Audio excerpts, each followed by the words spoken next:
Let me get another swallow. There you go. What are you drinking? Made the social. Okay, All right, we're going to call to order this April 9th, 2024 meeting of the Selma Town Council. This is meeting number 2. We've got a little few items on today's agenda. To start off, I know that it says on here that we've got an invocation from Pastor Todd Daniels of Selma Baptist Church, and he is here with us today of Selma Baptist Church, but we've got this one fine gentleman, Commissioner Ted Godwin, in the audience. And I'd actually ask the commissioner to give us our invocation for this meeting, if he doesn't mind. By all means. By all means. So if everybody would please stand.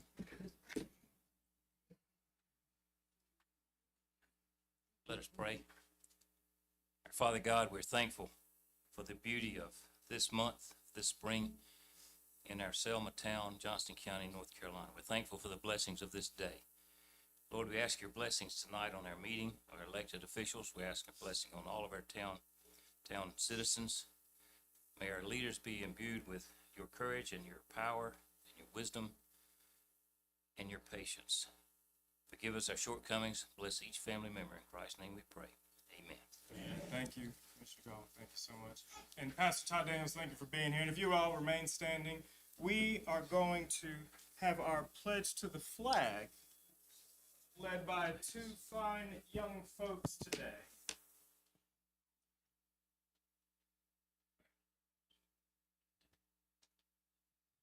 These two great young people played on two of my basketball teams this past basketball season. Fantastic folks. Come on up. We've got Miss Madison. Joe, you ready? So, Madison, Joe, say hello to the crowd. Hello. Joe, you gonna say hello? Hey. There it is. And if you would, we'll turn to the flag, and if you will lead us off, we'll be ready to go, okay? You gonna hold on to it? Yes, sir. Yes, sir. All right. You ready to lead it off, Joe? All right. We're gonna give this to Madison. I pledge allegiance to the flag of the United States of America and to a republic of which it stands, one nation, under God, indivisible, liberty and justice for all. Thank you so much. Madison Clark and Joe Garrett, ladies and gentlemen. Fine, fantastic folks. Thank you. And oh, before you run off,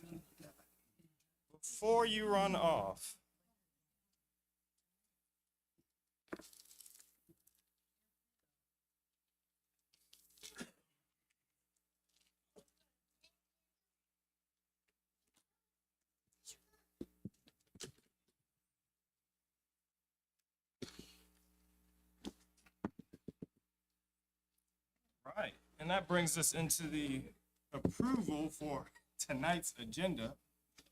Council, you do have an agenda before you.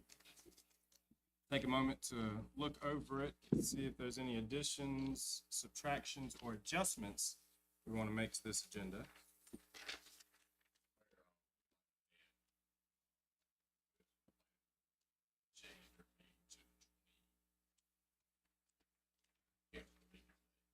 Cancel the meeting. Okay, let's make that note. And we'll put that in the mayor's report and recommendation to go over that adjustment. Mayor, item 8C, we discussed it, pull that. 8C, electronic gaming ordinance. We will pull that if there's no objections there. you would just.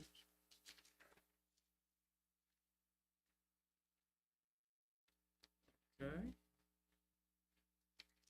Staff side, anything else? I would like to move a little shift in business items. Just the FY 24-25 tourism proposed budget. Let's switch that with the fee schedule so that we can get Ms. Donna Bailey Taylor out of here a little bit sooner rather than later. So we'll switch that around. That'll be A, and then the fee schedule update will be B.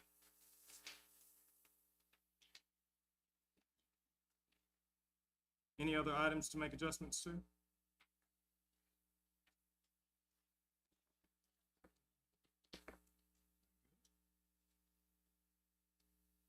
All right, with that, do I have a motion to approve the agenda with those aforementioned adjustments? So move. Second. Any discussion otherwise? All those in favor? Aye. We've got ourselves an agenda. And with that, that leads us to our consent agenda. On the consent agenda, we have approval of minutes for meetings from 3/7 and 3/12 with some public hearing comments as part of 3/12 as well. Do I have a motion to approve the consent agenda? So moved. Second. Any discussion? All those in favor? Aye. All right, we've got ourselves a consent agenda approved. And then that brings us into fun part of the evening. We got a rock star in the building with us today. Mr. Chris Johnson's here to talk to us about a smart site electricities piece that we are excited to hear about. Mr. Johnson, after you. I hope this is being recorded so that I can share that with my mother. Yes. It is indeed an honor and a privilege to not only represent all of Johnston County, but particularly the town of Selma in the Economic Development Office. I think that this community has a bright future with all the things going on along the I-95 corridor and particularly in the Eastfield Business Park area. But tonight, I'm here to talk about partnership and collaboration. My organization and my office, as part of the county government, we do not own any property. We don't own any buildings. And so what we try to do is be good stewards of the taxpayers' dollars and work with our existing industries, but then also work with our citizens in making sure that there's opportunity to have industrial growth here. Now, when you think of industrial growth, that you immediately think of smokestacks and things of dirty nature, but industrial growth can mean many things. It can mean pharmaceuticals, it can mean retail, small business, it can mean a lot of things. And without that, the first and foremost we need to have is collaboration. And I'm very fortunate that we have a great group of citizens across Johnston County, but then also particularly in the Smithfield-Selma area, and particularly Mr. Alan Wellens, who has worked not only as a board member and represented us in Raleigh as a state senator, but also in working as a landowner and partnering with us and collaborating with us to be able to market sites for industrial growth. Now, why is industrial growth important? Right now, we have over 120,000 people in Johnston County that are employees that work. Sadly, 70% of those people leave every day and work elsewhere. And so growing up as a small business person myself and having the same Main Street principle of live, work, play, it's my role, I feel that, is to turn those cars around and so that people can live in their community, work in their community, raise a family in their community, and also look for ways of giving back to their community. And that's why it's so important that we work together to grow jobs here in Johnston County, as opposed to not only having great communities to live in, but also making sure that they stay here and spend their dollars locally in our communities. Right now, what I'd like to do, I've got Ms. Audrey Boone with Electricities here. We're going to talk real quickly about the Smart Sites initiative and what that entails. And then I'm going to talk about, certifications and things of that nature. So I guess what I'd like to do is turn it over to Audrey real quick, just to talk about the program, since the town of Selma's Electricities, kind of talk about that level, and then I'll dive in deeper into the site that we're talking about. Yes, sir. Thank you. Good evening, folks. Thank you for the opportunity to come speak, and thank you for the invitation. I was blessed with the gift of gab, so I typed up my remarks. Otherwise, I would take up way too much of your lovely folks' time. But good evening, members of the town council, guests, and residents of Selma. I say my name is Audrey Boone. I'm the Senior Economic Developer of Industrial Projects with Electricities, and I'm honored and thrilled to join you all in celebrating this significant milestone for Selma in the completion of its Smart Sites program. As Chris alluded to, in today's competitive landscape, the ability to offer shovel-ready sites for development is not just an advantage, it's almost a necessity at this point. Companies looking to expand or relocate are increasingly seeking out locations that are not only ready for immediate development, but are also aligned with their industry needs and potential for more growth. And Selma, through the Smart Sites program, has achieved exactly that. And the completion of this program means that we have a site here that is not only prepared and primed for economic development, and it can cater to a wide range of industries. The Smart Sites program has ensured that all necessary local, state, and federal permitting work is complete, which means that development could start essentially tomorrow. That's kind of the sales pitch that we give. This aspect of the program minimizes risk and uncertainty for potential developers and businesses, making smart sites not just shovel-ready, but ready for immediate development. The due diligence and groundwork laid down as a part of this program means that businesses can hit the ground running, focusing on growth and operations. And the marketing of Smart Sites by Electricities, both domestically and internationally, ensures that Selma's readiness and attributes are showcased on the world stage. We're not only inviting investment, but are actively demonstrating our readiness to support it. And through trade shows and industry events and other partnerships, the story of Selma and its Smart Site is reaching a global audience, highlighting our commitment to economic development, innovation, and partnership with our member communities. And on behalf of Electricities, I extend our deepest gratitude to everyone involved in this process. It was a long process, but I can assure you it is truly rewarding, and I can't wait to see the opportunity that it brings here. Your vision, dedication, hard work have prepared Selma to embrace its future with confidence and ambition. Congratulations, and thank you again for your time this evening. Thank you. Thank you. Y'all have any questions for Audra? I can kind of cover it and I can bring her back up if we need to. How about that, okay? Yeah. Real quickly, just to let the board know, as well as the citizens and anybody listening online, what we're talking about. Smart sites, certified sites. For us to be able to do that, or for the private sector or the public sector, it is about a $50,000 price tag. And because of the partnership and the collaboration that we have with Electricities, that fee was completely taken care of. So we've got $50,000 worth of value right here in the town of Selma that immediately goes to work for the citizens and also for the town. Because if we can grow that industrial base, then obviously we can lower our tax base and things that will reward everybody, as well as growing jobs. When I receive information from the state, the EDP&C, what they refer to as RFIs, or request for information, a lot of it, probably 95% of the requests, either are talking about existing buildings, which we now have over in the Eastfield Business Park, or ready sites, which we now have in Selma. Now, for the location to discuss that, it's in between Cisco, Ball Road, and Noble Street.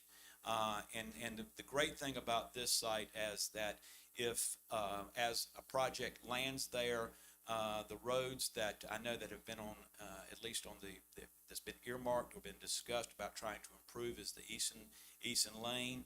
So obviously any kind of growth, any kind of development over there is going to benefit the road system for their neighbors that are in the general area. If you want to kind of go through the site, basically what we're getting from Electricities is all the due diligence. To have a site certified is a checklist of about 33 things. Zoning, making sure that water, sewer, electrical is provided, which obviously is going to benefit the town of Selma because it's right near the town substation. So not only do you benefit from the tax base, but then you also benefit from the electrical services that you can provide. The site that we're talking about is around a 50-acre tract, which can accommodate anywhere between 150 up to a 400,000 square foot facility. And the intent is to try to make sure there's good paying jobs over there for the residents. Some of the things that through the site certification occurred was wetland delineation, soil borings, geotechnical, environmental, historic, all the things that an industry would need to know if they were considering a certain site. And so what we try to do is remove all the hurdles, all the questions that a client may have, because obviously in this market, time is money. And so anything that we can answer and eliminate as far as a concern the better off any community can be. I just attended a site selectors guild last week, and from the mouth of a site consultant says, I am here to eliminate you, meaning they receive, if they've got a client, they're going to receive 100 RFIs from communities all across North Carolina, the Southeast. And it's their role is to eliminate as many as they possibly can to narrow them down to 5 or 6 type sites that they can then start really kind of delving into. So our role is to make sure that we stay in the game as long as we possibly can. And it's because of the site certification process that we went through with the electric cities that allows us to stay in the game a whole lot longer and gets those visits, gets those people in here to talk about bringing jobs. So without, I guess we've got the slide that's kind of going through of what the site that we've worked through. Obviously, we've got the water sewer facility that's next door. It is really a prime location. It's right on, right near a 4-lane interstate highway or Highway 70 or future I-42, and then also I-95. We are really at the center of the geographic wheel of the Southeast or the Eastern Seaboard. So it's a great location, and it's going to hold a lot of promise.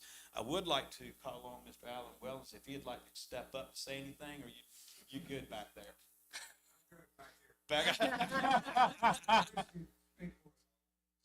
Yeah. Well, I appreciate Yeah. that. So it's a job that I absolutely love.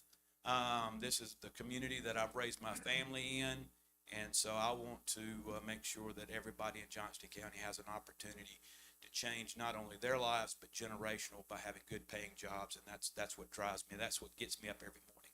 So I'll be more than happy to answer any questions from this board, or I can bring on Audrey back up just to answer any questions from Electric Cities. Corey, you got any questions? No? Well, I'll make a statement. Okay. Working with you has been absolutely amazing over the last couple of years, the amount of conversations we've had about economic development. Sometimes you give me some information, I walk away with a headache, and I love it. You have heard our desires as a community loud and clear, and certainly we want to have, quite frankly, more than enough jobs for everybody that lives here and those beyond in Johnston County. And then we want to start seeing people in Wake County coming to Johnston County. That's exactly to right. work. Turn those cars around. That's the thing. And we've got a great opportunity here, I think, over the next couple of months. We hope that we can have some big announcements for the town of Selma, and it's something that we can all celebrate, be very proud of. So. Absolutely. And Mr. Wellens sneaking up back there. Yeah. Mayor, I wish you would not have said all that about Chris. But his head is getting bigger and I bigger. know. It's hard not to compliment. It's a team effort. I appreciate it. But I was, I've been, the town of Selma has grown, and it's really become a great place to do business. I've been here several times, and I've always thought that it's the best board in the county. And y'all just get better. But really, Susan probably is really the top one. Oh, wow. That's what we're going to do today? We'll talk about that later.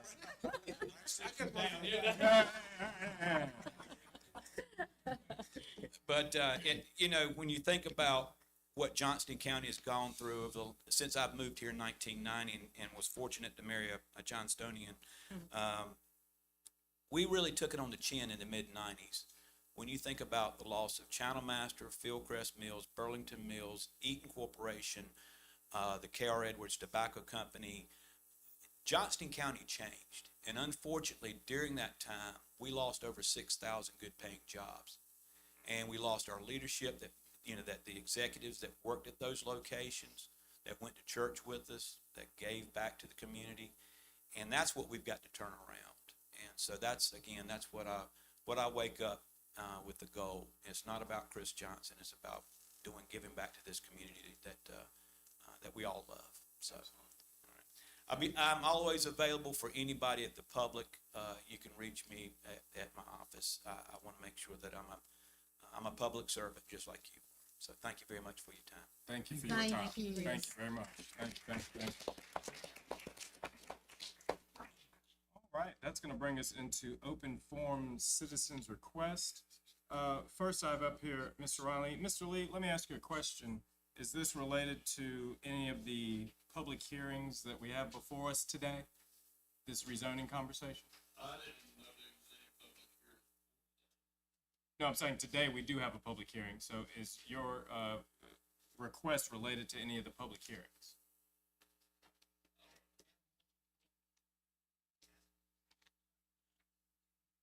Yeah, out of rezoning. For one of the rezonings today? Yeah, that's So what we'll, understanding it's supposed to be. yes, sir, so what we'll do is we'll have you come up during the public hearing for the rezoning, okay? We'll get you there. We've got Principal Maritza Rosado from Selma Elementary School here to talk to us. If you would, state your name and home address for the record.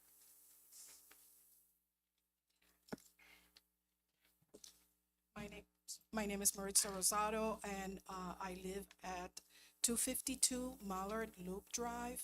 That's Clayton, North Carolina. And good evening, Honorable Town Council, citizens of Selma. Like I said, I'm Maritza Rosado. I'm the proud principal of Selma Elementary.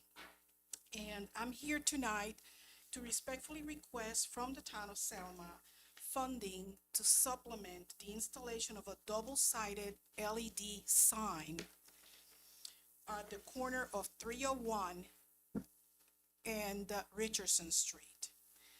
So the purpose of the sign is twofold. The main purpose would be to improve communication between the school and the community and our parents. And what we will do is advertise school events. We also have an initiative with character education in which we would display the focus character word of the month and also academic language.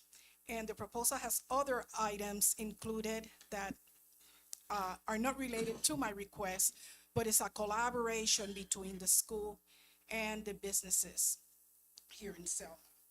The second purpose, or in addition, the sign will serve to advertise, we would have the sign advertise Town of Selma sponsor events.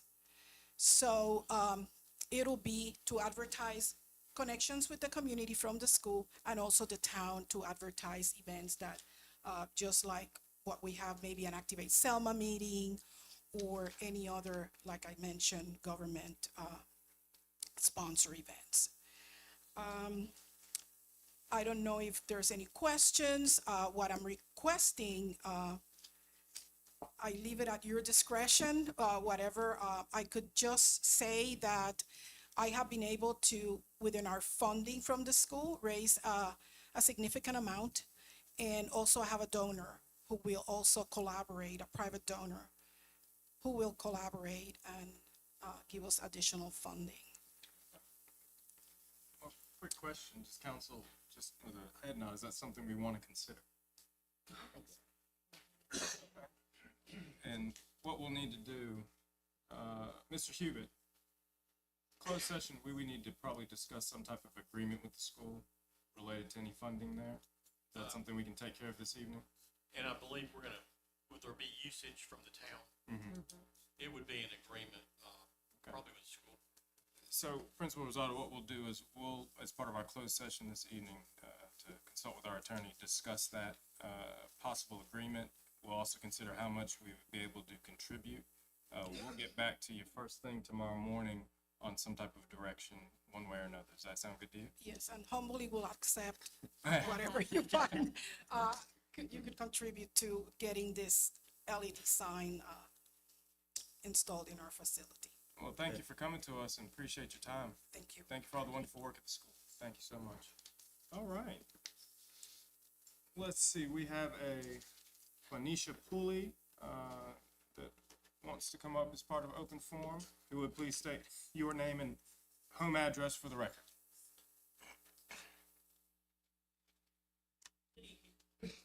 I'm a bit nervous.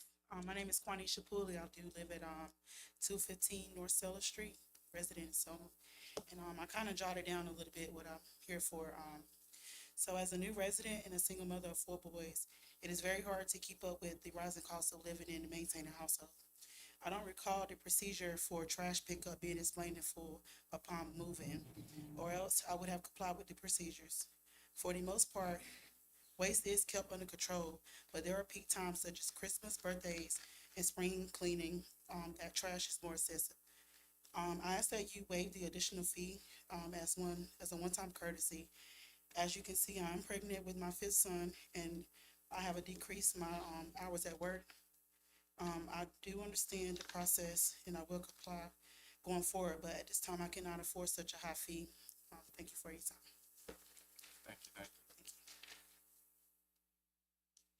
Council, we probably need to take up that discussion at a separate setting. I don't know if that's something we can take up here particularly, but let's make a note, possibly even as part of one of our upcoming meetings to discuss that particular request. Does that sound okay with everyone? Thank you, Ms. Paul.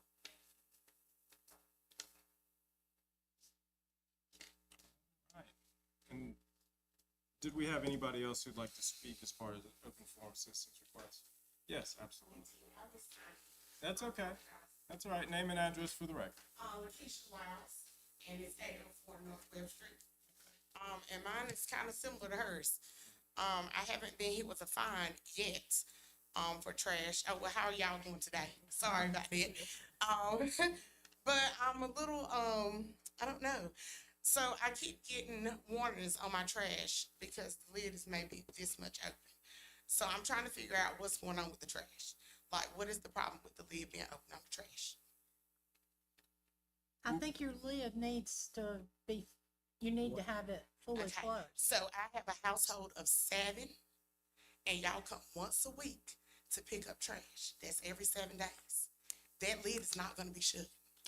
And I'm trying to figure out what is the problem. Well, what you can do is you can actually get another trash can. So I was told that too. And then here's my problem with that. I pay $500 a month in a light bill. I'm not paying $25 extra a month for trash, and you're not picking up trash at extra time a month. That makes no sense to me. Most communities pick their trash up once a week. Uh-huh. Some communities pick up their recycling every week. Parts of Lee County pick up their recycling once every 2 weeks. And I'm glad you said that because I actually went on Town of Smithfield and looked up Town of Smithfield trash collection, and they are allotted one big trash can and a 33-gallon trash can that they can sit on the side of their trash that they pick up every single week at no extra additional cost to their residents. So why is it gonna be an extra additional cost to me?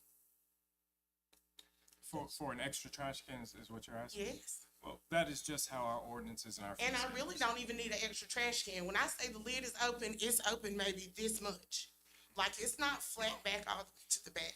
It's open this much. Last week during the storm, on Wednesday, I got another violation for trash when the wind was blowing. How am I supposed to keep that trash lid closed and the wind is blowing? I don't understand.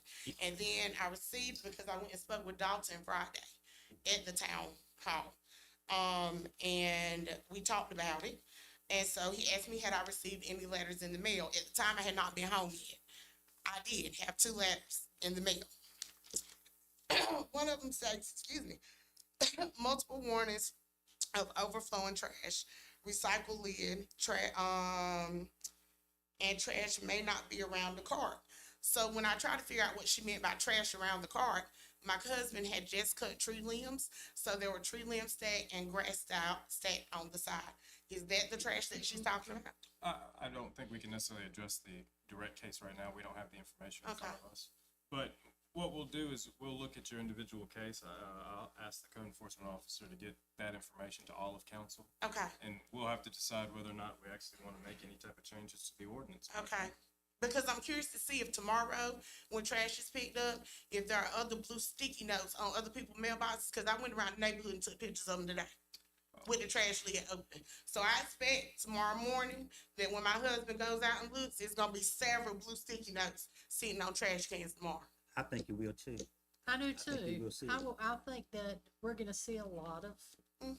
violations if Okay. the lid is open. Mhm. And when the wind blows and it's open,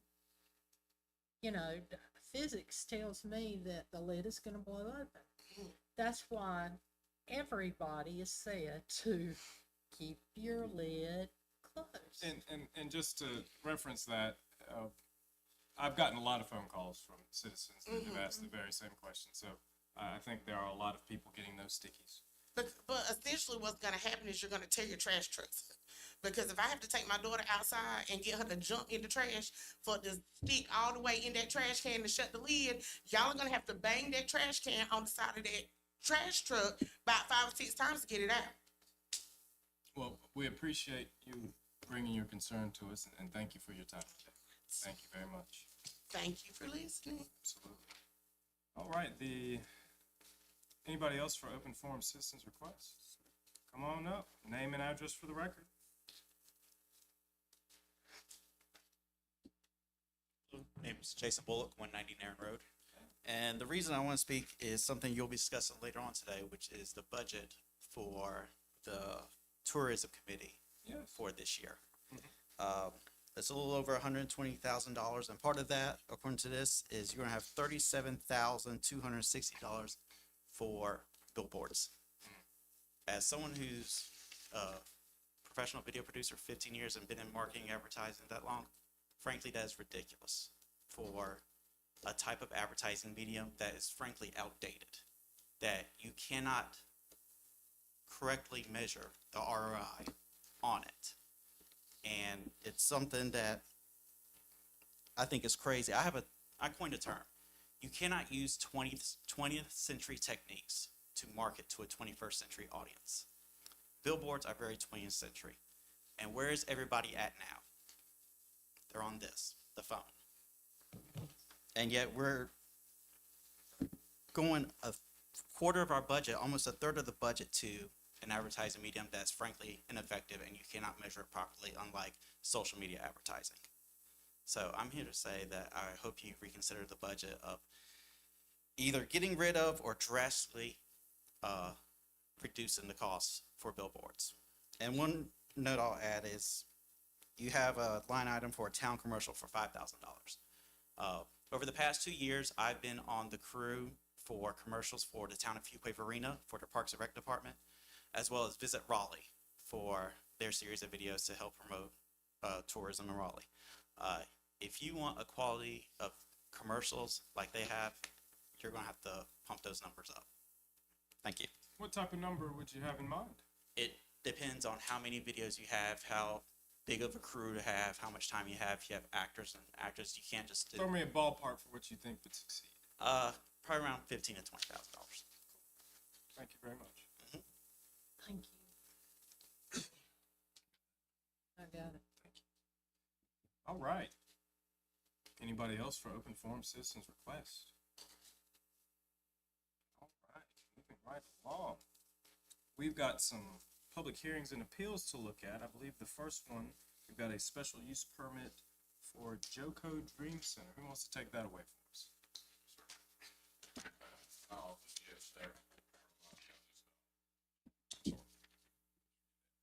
I believe you got a staff report. We're probably just gonna get some of the highlights produced by our, board. Oh, this was I? I'm sorry. I'm sorry. So you're taking it away. All right. Thank you. All right, what we'll do, Mayor, this is, agenda item phase 1 or 2. And what we'll do at this point, if council would, open a quasi hearing for this. Absolutely. Council, do I have a motion to open quasi judicial hearing for the special use permit related to Joco Dream Center? So moved. Second. Second. All those in favor? Aye. Got a hearing open. All right, what we'd like to do at this time, I know that Chief will represent, staff report. You'll be testifying on behalf of the applicant. We've got a material pack the applicant. What we'll do for anybody else. This one time. Right hand. Yeah, any testimony or evidence that you give counsel the truth. Nothing but the truth. Right, this proceed with the information on behalf of the planning board and staff, and then we'll call you. Okay, this, property is located at the, current Temple Church, Temple City Church. As far as their application and what staff found in their reports, the underlying future land use plan for this parcel is commercial. Which includes a long definition of different, commercial, office, restaurants, service stations, and large commercial developments along the US 70 river. Staff notes the proposal establishing church, temporary emergency shelter homes during severe weather. Be a vote of decision of town council business needs to be made to a special use permit request which will begin and plan to start their team council consideration. The planning board did meet on this and they did recommend it. And you just need to, after you get to discussion, you just need to look at those findings of fact, package. And, sort of. Thank you very much. And then the applicant, did you have anything you wanted to share with council related to this special use permit? Start with name and address, and then proceed. Thank My you. name is Regina Rogers. I live at 624 Woodard's Dairy Road in Kenly. What I want to tell you about this tonight is that, as you know, Temple City Church has been in Selma for over 50 years. Joco Dream Center is the outreach arm of Temple City Church. The Dream Center was established in 2018, and we held our first homeless outreach in February of 2019. The outreach teams currently go into Kenly, Selma, and Smithfield, meeting the homeless where they are as they are. In the 5 years we've been doing street outreach, we have learned a lot. First, we learned that homelessness in these towns is much bigger than we knew. In 2023, we served 174 unique individuals, and we consistently serve 45 to 50 individuals each month.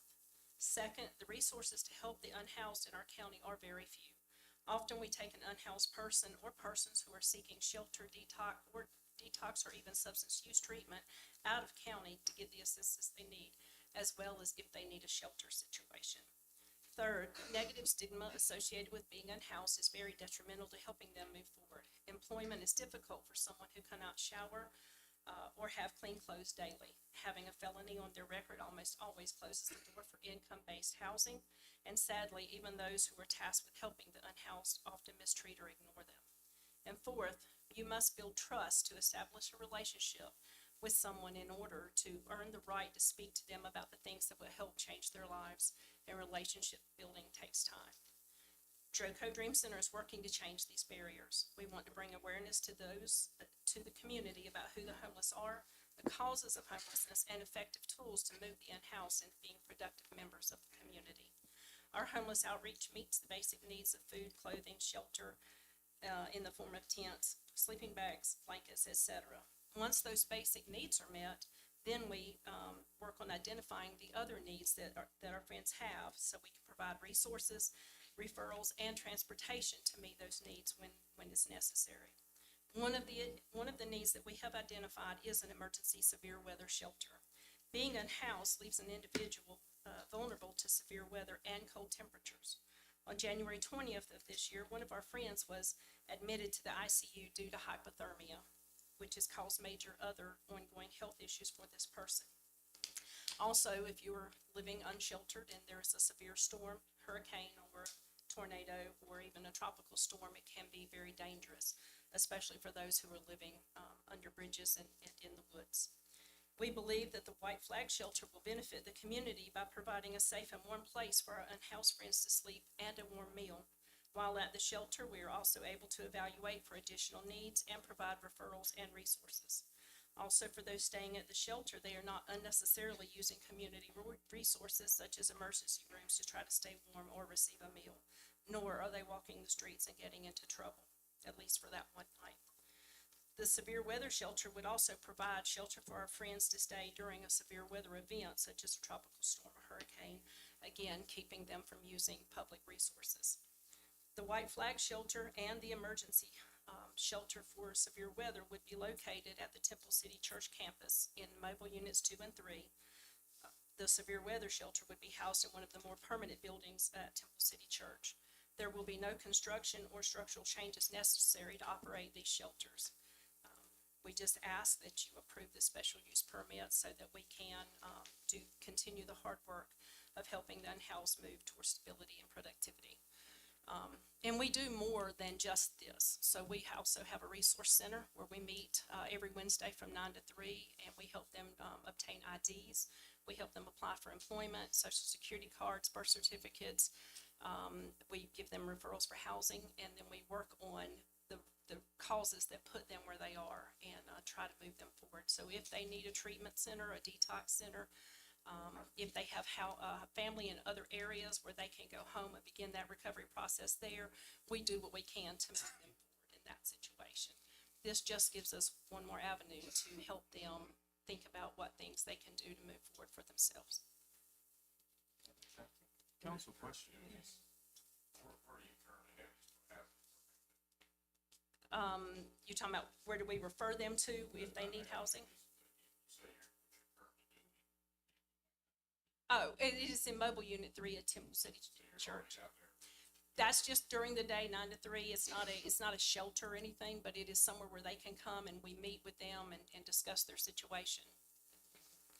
We also have a Recovery Alive program at the church, and that is one of the tools that we use. So when they come to see us at the Resource Center on Wednesday, they can go in there for a meal and attend that recovery meeting. So it's kind of a twofold thing there. I may have missed it. It says, your site would be at the church and the daycare center? No, that current location where Temple is houses a daycare center currently and the church.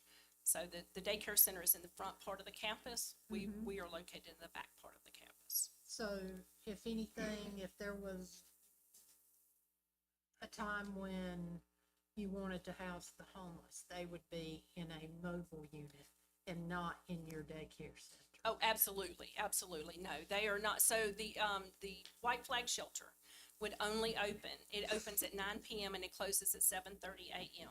So the campus is completely done by that point. There are no Bible studies going on. There's no youth activities, no children's activities. So we did that on purpose so that all of the other activities would be done. And so there's only going to be the homeless on the campus at that time. And if there's a tropical storm or a hurricane or something where we had to use the church facility, there would be no children or other probably adults other than maybe management leadership there. What would limit the amount of time that a homeless person would be able to stay in these shelters? So we have a time limit because of the activities that happen at the church. So we do have the daycare. There's a constant Bible study. We rent out the building. There's just always an activity going on during the daytime and a lot of times into the evening until 8 o'clock. So we said that would give, if the activity ended at 8, that would give them time to, pack up and leave the facility before we arrived. And then at 7:30 in the morning. So the purpose for the White Flag Shelter is to keep them warm so that they aren't ending up in the ICU or they're not seeking somewhere to get warm. So during the daytime hours, you have businesses. They have, a Walmart they can walk around in if they get too cold. They have a McDonald's they can sit in if they're too cold. They may have a friend's house they can go to. But at night, a lot of times, they're on the streets trying to find something. So if we can keep them safe and warm for that, 9 to 7:30, then that eliminates some of the other issues that get created by them not having somewhere warm to go. There are no 24-hour facilities since COVID came. So we spend, they have to find somewhere to stay warm. We do provide blankets and things, but when you're outside and it's been cold for days at a time and then you're still in the 20s at night, there's not an opportunity enough in the daytime to get warm. So this does give them their body time to adjust, get warm, and get prepared to go back out again the next day. Council, any other questions? So there are no homeless there's not a homeless shelter there now where they're spending the night and that kind of thing? No, ma'am, And no, this ma'am. would just be for inclement weather. That's correct. It's a mobile classroom. There's Right. chairs and whiteboards and things set up in there. So in order to do this, we would have to stack all of the chairs off to the side. We have been donated some hospital mattresses, Right. from Johnston Health. And, so we do have what we need now, but it would not be a permanent shelter. We would have to, pack up every morning and, you know, set back up each night as it's needed, but it is not a permanent thing. Staff, as far as the question about permanent sheltering, would there be anything that would prevent them from doing any type of permanent sheltering if we pass the special use permit?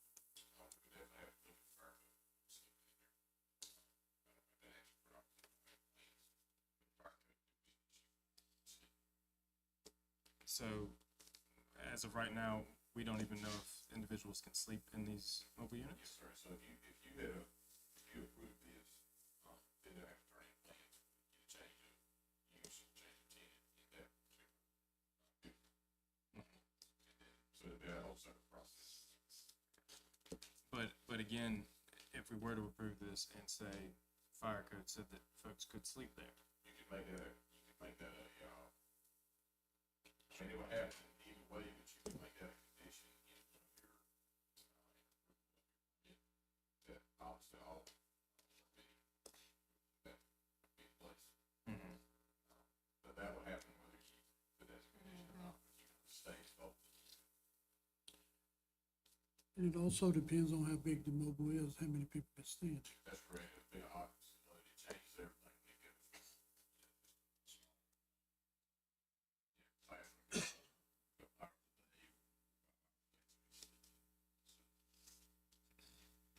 Has anybody, oh, I'm Go sorry. ahead. So it could be, you could have 8 or 9 in each most I of don't it. have.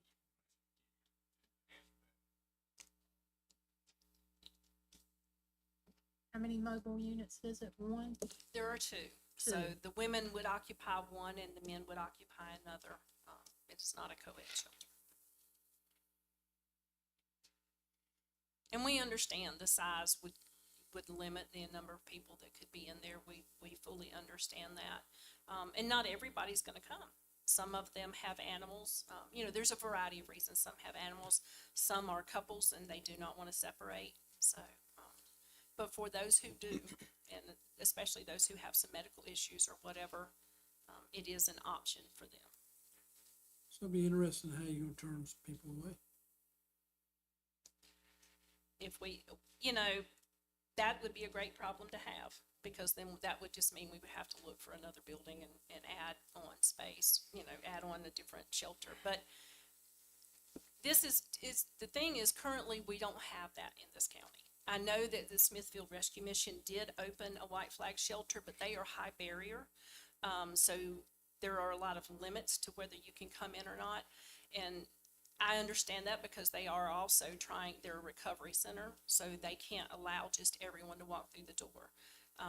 We do have some security measures that we've put in the list to, you know, keep ourselves safe. But if someone has come in intoxicated, as long as they can lay down and go to sleep, I'm not gonna turn them away. Whereas Smithfield Rescue Mission could not allow them to come in for that night. you said there are only 2 mobile units? There are 3 mobile units. We would be using 2. So in here it says mobile 1 would be used for check-in and personal item storage, so that would be the case still? Correct. So you would be still using all 3 for the operation? It's possible. We, that's we may or may not use one. It depends on how many. If we have, you know, 2 women or 2 men and 1 woman come in, we will probably just check them in that unit. But we reserve that right if it becomes to where we're at full capacity. Then we would check them in at 1, feed them in 1, and then send them to the units to sleep. Council, any other questions? Do we need more information before we go into deliberation over this? I think there's gonna have to be more information. I've worked with the Smithfield Rescue Mission, and I've worked with volunteer groups, and you have to have a solid plan. in place? Volunteers sometimes are not easy to come by, as you might well know. And I would like staff, and what I would suggest is, because I must admit, I've got a lot of questions, particularly for staff. I would like to put this public hearing on hold and really get some answers, because I'm really curious about what stipulations we might need to put on this special use permit, quite frankly.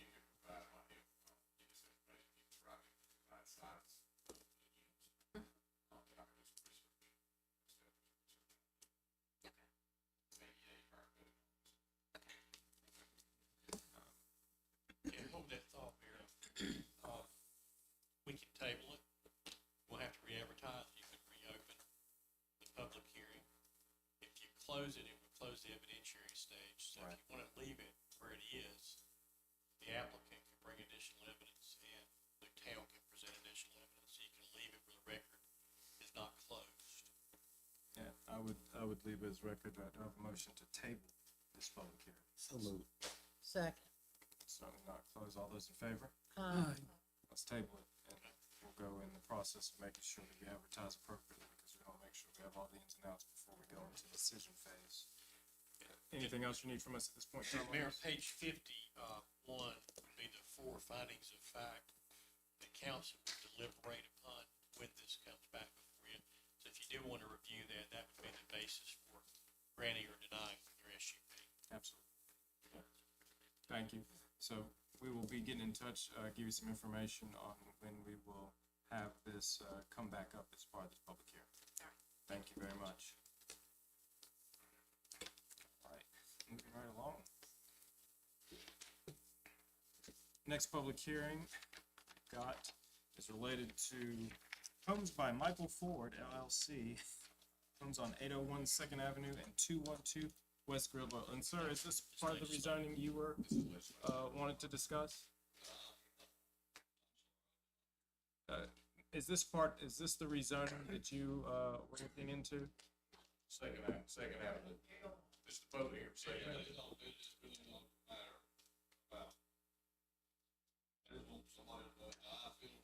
So yes, the answer is yes, so we will get you as part of the public hearing. Thank you very much. So, with this, we have to look at an ordinance amendment for rezoning related to 801 Second Avenue and 212 West Griswold Street. Quasi judicial? Legislative. So, do I have a motion to open this public hearing related to this rezoning? So moved. Second. Any discussion? All those in favor? Aye. We got a public hearing open. All right, so I'll go through the staff report and then you can get the applicant.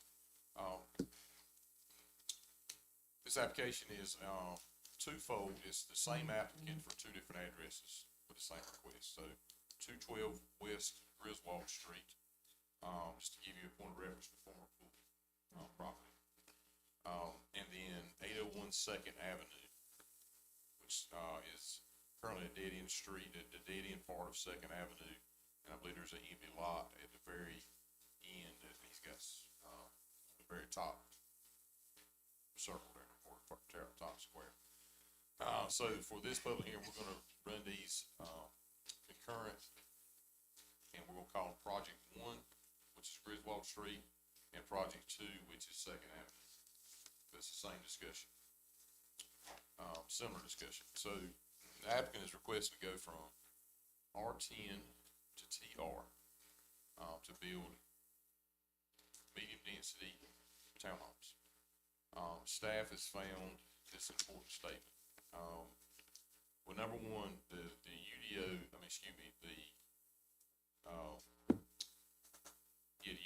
has not been updated online. We're working on that now. But the following 2 pages in your staff report contain the ordinance to amend, which has the force of law. Y'all have already made this change to TR. The big part of this, and I'll read it for you, but it's in your packet. Under section 17-550, multifamily development, section E, site design requirements for multifamily development.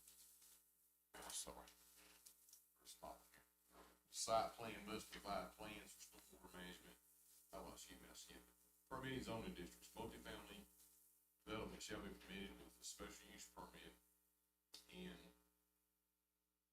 the, let's see, where no, in the TR zoning district, where no less than 4 contiguous acres of land are planned for the complex. Multifamily developments is prohibited in all other districts and cannot be developed on parcels of land that are less than 4 acres in size. So on its face, this isn't an This is application we not should 4 have seen. acres, either one. We do have a public hearing open, so let's hear from the applicant concerning this project.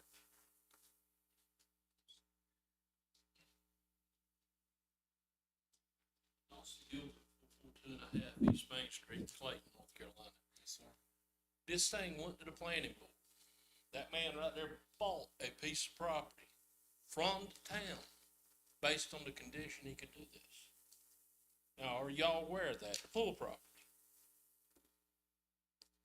And at that time, your ordinance has not been updated, and we've been running around for over a year with applications, checks not being accepted, or anything else for this rezoning. 1 year. This TR change that we were just talking about was passed on the 8th day of March, 2022. And I have time-stamped emails to the staff that it is still, as of last week, not in your ordinance, and it's not under the changes to your ordinance in the tables. It is not on the changes, but it has been duly passed by the town council. on It has March been 8th, duly 2022. passed by the town council, but at the same time, competent people would have told us that. We could have moved forward, and you weren't on the staff then. I'm not pointing no finger at anybody here. But for 1 year, this has gone round and round. And as of November last year, we showed up for the meeting, for the public hearing, and it went on the agenda after we were told to be here.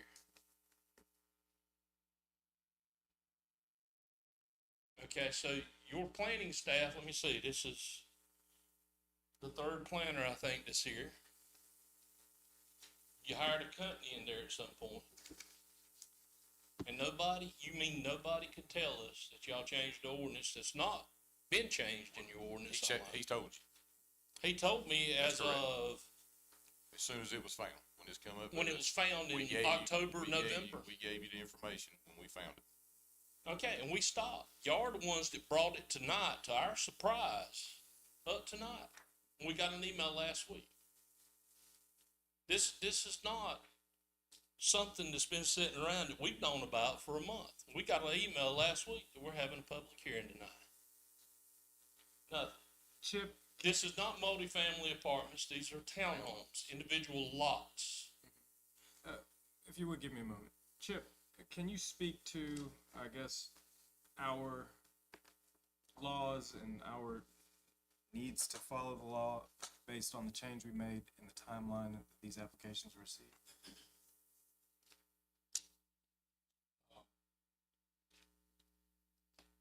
Generally speaking, if an applicant comes to the town and files an application, whatever is on the books at that time would be the ordinance or the rules, regulations that the applicant would have to adhere to. And as long as that application is timely, it proceeds through the proper channels. If there's an ordinance changed after the fact, it would not be applicable. It would be under what we would call the old ordinance. So I have not looked at the timeline on this, I'm not sure of it. But whatever was in effect as to when the applicant filed it would be the proper ordinance, I think, Mayor, we would look at. Do you remember when you filed this application? Not right off the bat. I found their stuff the other day, but like I said, it's not online. It's not, and hold on, every planner that we've sat down and talked to didn't know about doing this change. Okay, so we're leading to the staff. Yes, Dalton found it and told us. Well, you go ahead. Debbie Howard, 221 West Woodlawn Drive, Smithfield, North Carolina. I personally came last March of 2023 to whoever the guy was that was the planner at that time before he left and you got a company, because we were trying to find out why the check hadn't been cashed for our permits. I know it was prior to March of 2023, and that's when he told us they had lost the check. No, they haven't lost the check, they wouldn't take it. No one on staff would take the check at no point. We did. They're not here. The person that I talked to, I don't remember what his name was. He was the planner back the spring of last year. And then who? Mr. Sullivan, James Sullivan. That's him. Okay. That's him. All right. Yes. And that's who we were dealing with.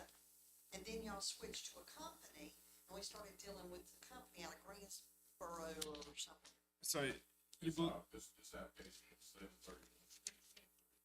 That's the first one, that's the second. That's the second, because the first one came in prior to March of 2023. Unless it was before March 2022, it is under this. so we believe, You still have bad business and policy. I just don't understand why somebody didn't tell Do what, us sir? when we started all of this. Well, 15 months ago. it's the truth. I'm just telling you what we've been through. well, let me ask you a question. So do we believe that an application was made in March? Oh, yeah, I know, I came in March of last year about the check, and met with Mr. James Sullivan. Matter of fact, the lady downstairs kept calling and talking to him to relay my quick answers, and finally he came down from upstairs and met with me. And that, Do we have any communications, any emails, anything along those lines related to that application? Yes, I have several emails. I can send them to you tomorrow if you need.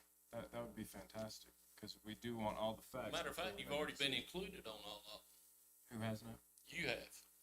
You've sent me emails? Yes, about sir. The Last week, application? week before last, with all kinds of stuff, right on down to timestamps on your, ordinance and all that is not being updated online. Let's see here.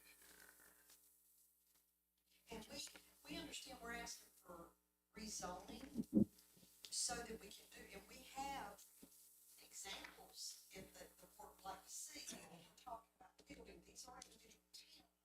What would be the email name that would be under? Alsey Gilbert at Ymail. ALSCY GILBERT. I got it. Let's see here. So this is what you sent on, I mean, this is not just this thing. I mean, I did a free survey for the Boys and Girls Club, took me 6 months to get signed. 3/22/24? Yeah, that's when I started sending some of the stuff out, yes. Let me take a look here. No, that's.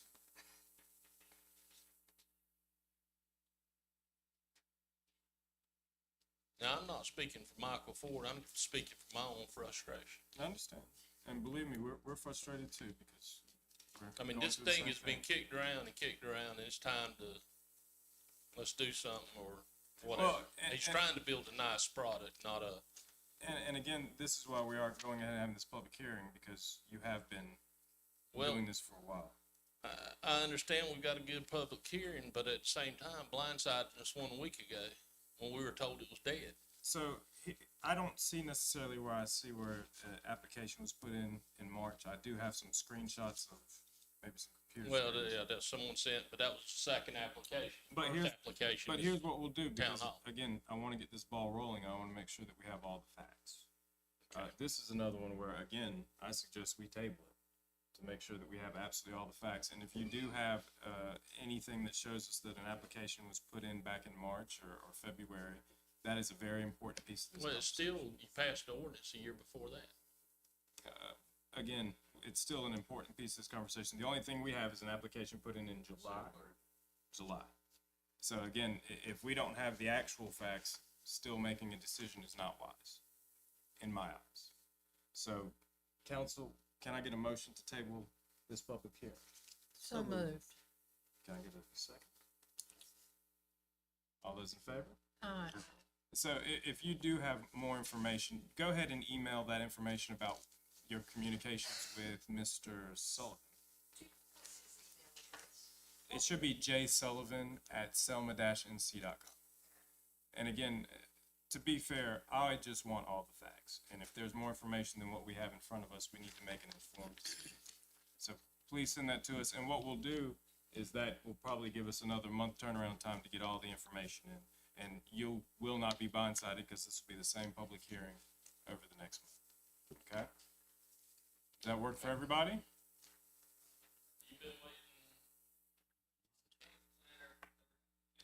Well, I'll be honest with you.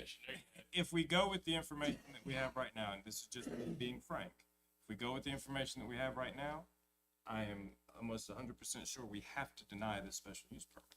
I mean, I was ready to go to appeals act.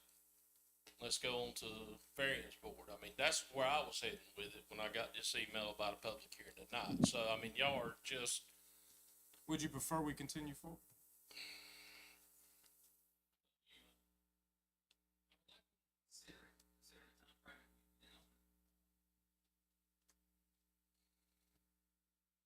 Well, council, do I have a motion to reopen the public hearing related to the tabled conversation for Second Street and Griswold? We don't have to. If we want to consider, we certainly can.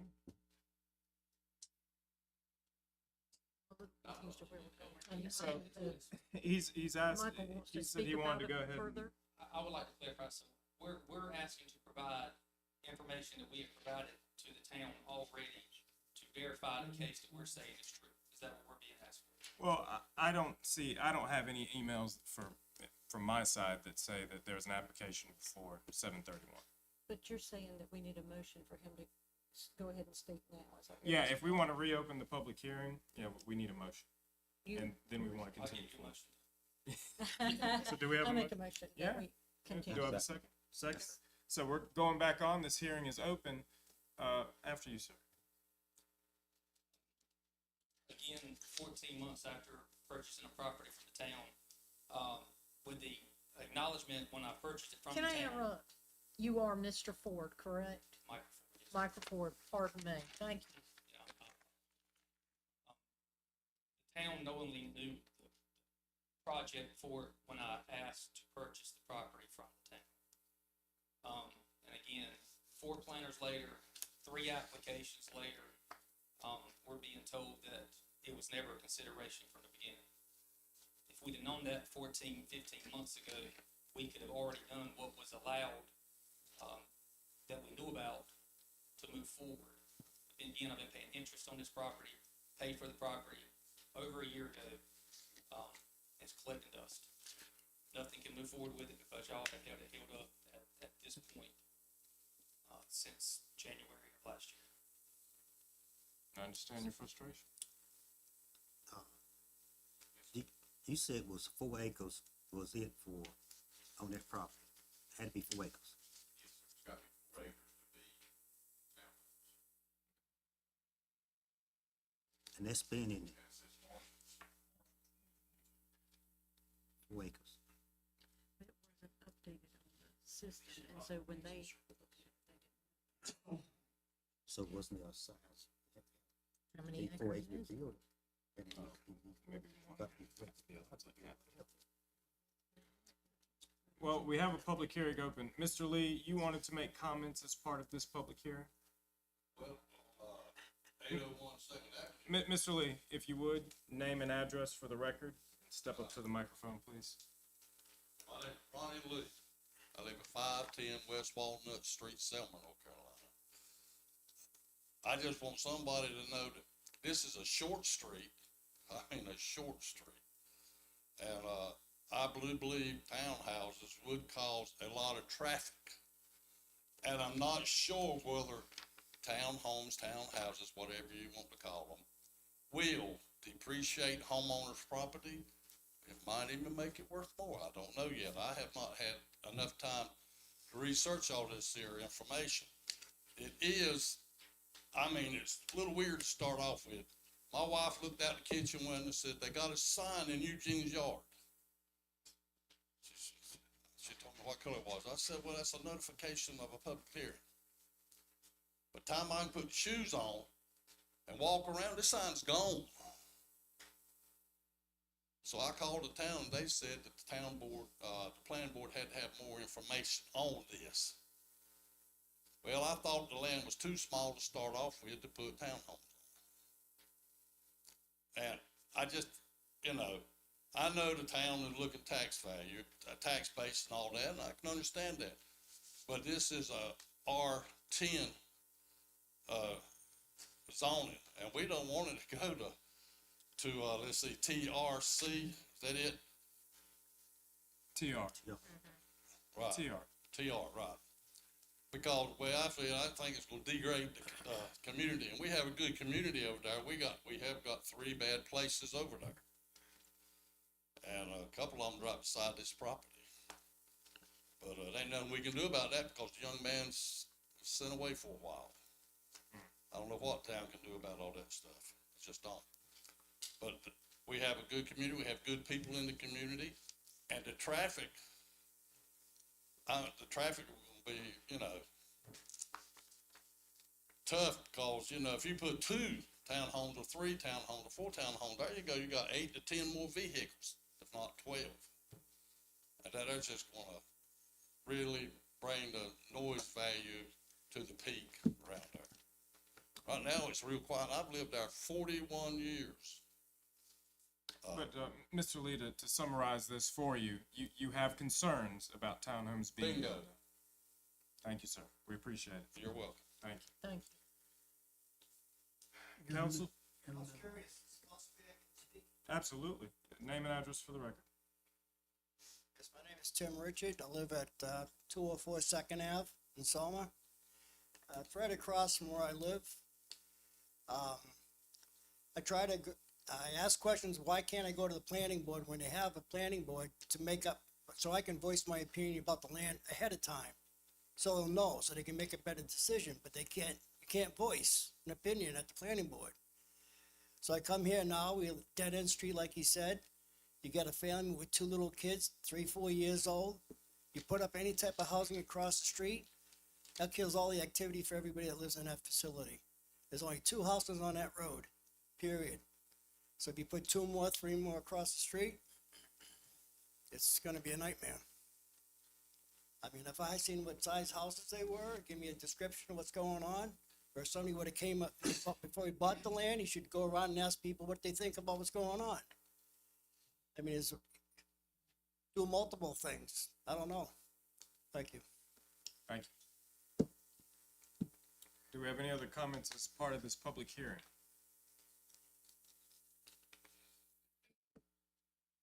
Council, did we want to table this public hearing or do we want to close this public hearing?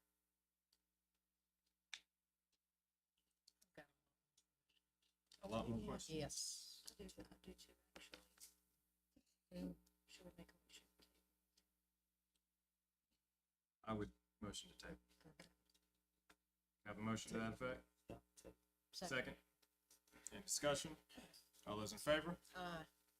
We got a tabled public hearing. Anything else from us on that front?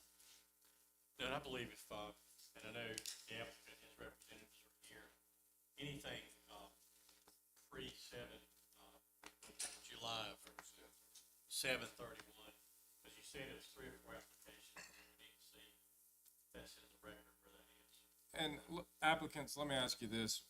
Would you prefer if we had the opportunity to address this sooner than our next regular council meeting? I don't think that's necessary. Okay. Thank you. Thank you. All right. Moving right along.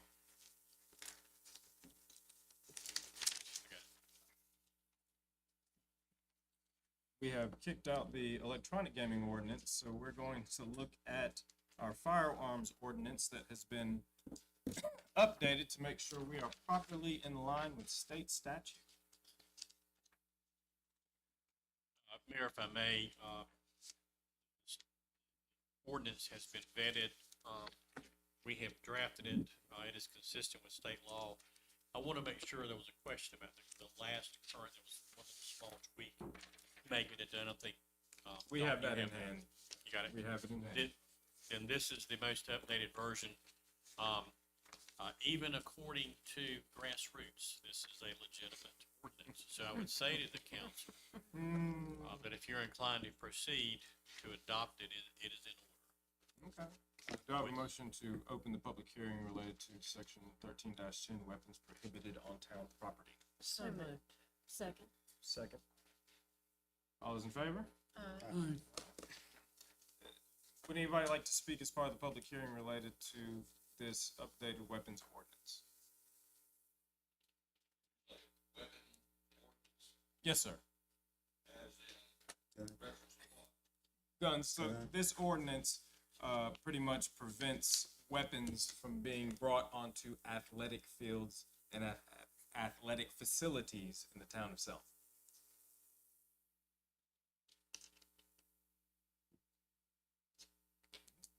Do I have a motion to close the public hearing? So moved. Second. Any discussion? All those in favor? Aye. Council, we've got a ordinance before you. Do I have a motion to adopt this updated section 13-10, weapons prohibited on town property ordinance? Sure. This is when you say it's pretty much in line with almost ground. Yes, sir. We met with the chief, and, you know, the intent is to try to help where we can. But again, we're subject to the state law, and it's consistent with that. State law too.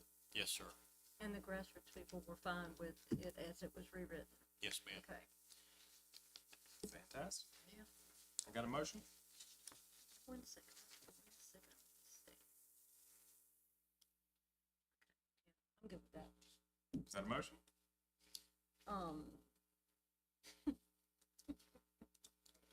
So moved. Second. Nobody wants to touch this. Nothing to fear but fear itself, folks. Come on. Any discussion? All those in favor? Aye. Aye. We got ourselves an updated ordinance. Anything our police department wants. Boys in blue. Or fantastic red. Thank you. All right. That brings us into, I believe, our business items.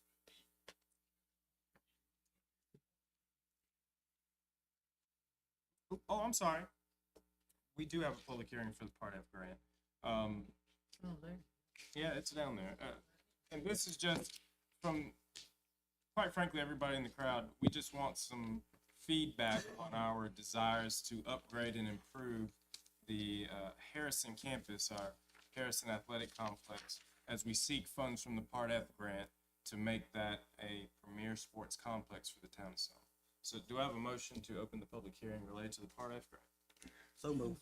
Second. All those in favor? Aye. Aye. So just to give you an overview, the plan is to obtain funds from the Part F grant to go along with town funds to upgrade the Harrison Athletic Complex. Already on the table, I believe in the next few weeks, we will see pickleball courts being built in the front of the Harrison campus. We would also like to build a botanical garden on the Harrison campus. And we would also like to upgrade the field in the back of the campus to make it a full-size NCAA soccer field that will have multiple fields on that campus for younger children. Beyond that comes outdoor lighting so that our children can actually play on that field in the evening. And that also comes with increased parking and a few other pieces that will really make that facility a premier facility. So with that, any public comments related to plans related to Harrison? Name and address for the record, please, sir.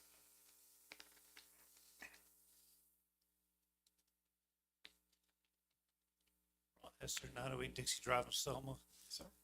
The campus is looking really pretty except for that one building on the far right. What are the plans for that building? It looks like it needs a lot of love. That building is the Harrison Alumni Association building, and that is not owned by the town of Selma. So the Harrison Alumni Association is responsible for maintenance and upkeep of that building. That is certainly a question we can forward to the Harrison Alumni Association as part of this public hearing, but the town of Selma has no designs or plans on that building. Okay, thank you. Sir. Tim Richard, 204 Second Avenue, Selma. Do you have any designs or any drafts or what it's gonna look like or some We do. procedures? Or We are actually getting kind of public information input right now, and we will be presenting designs at a separate public hearing, which will be announced for our Parks and Recreation Advisory Board meeting. And we'll get you that information directly to make sure you want to come and check it out, okay? Absolutely. Did you have any ideas of what you'd like to see on that campus, or just kind of want to see what we got going on? All right, we will have a public hearing for that, absolutely. Perfect. Yes, yes, yes. So we got a few folks that are interested in making sure we get information for that Parks and Rec Advisory Board public hearing, where we'll have a lot more information related to it. Is there any pieces on that campus that anybody in the public would like to see that is not out there right now? Or you can change the name, is it not right now, Eric Blackley? The field in the back will just be called Blackley Fields, but the campus is the Richard B. Harrison Athletic Complex. Yes, yes. Any other questions?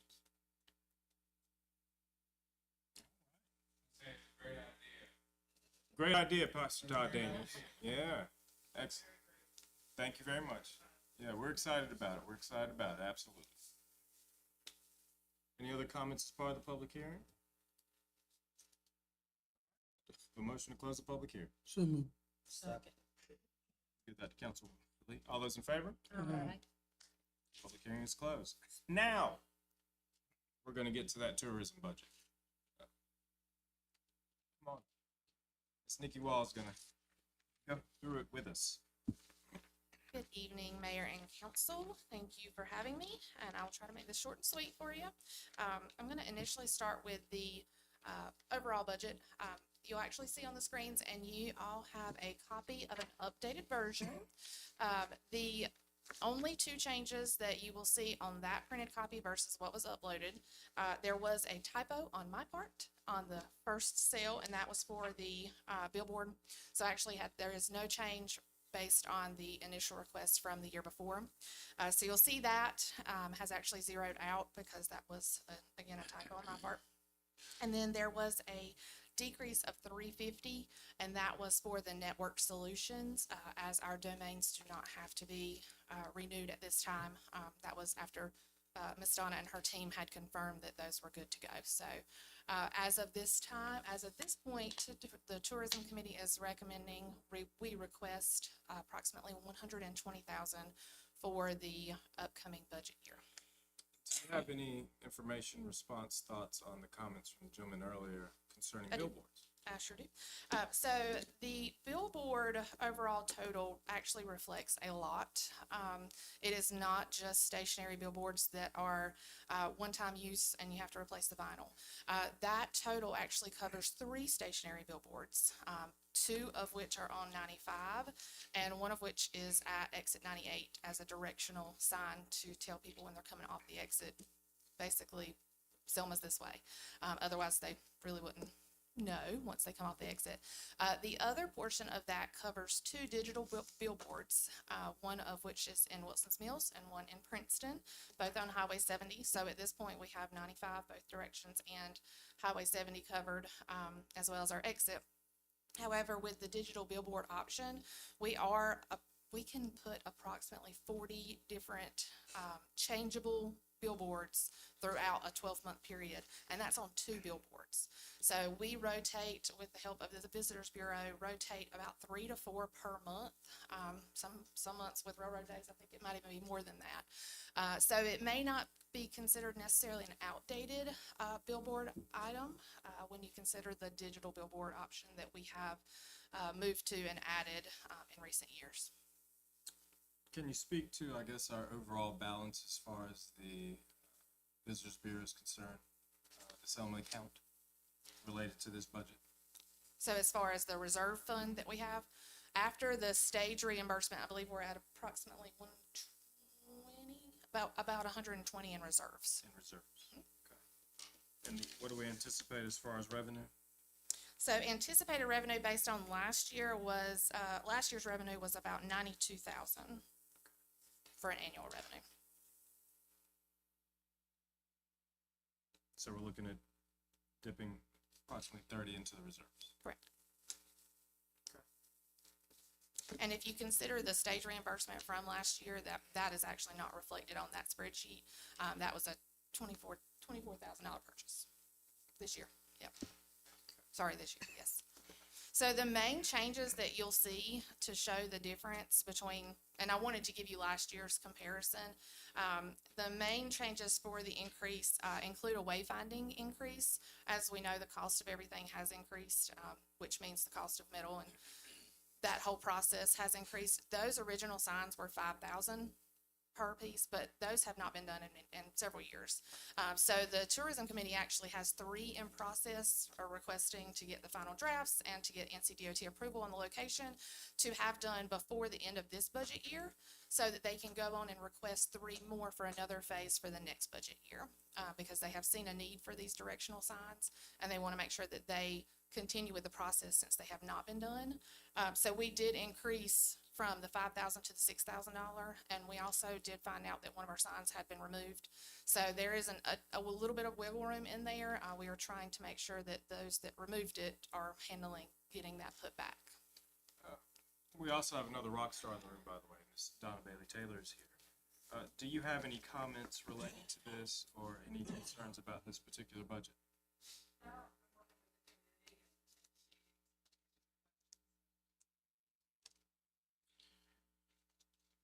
We have asked for a couple new things this year, the panel replacement and the pictures at the train depot. They've not been done in over 20 years, so we would like to get those replaced, especially considering we're celebrating the 100th of the depot this year, as well as replacing and updating the vinyl image down here at the Reeds, that covers the Reeds window. Councilman, did you have a question? I did.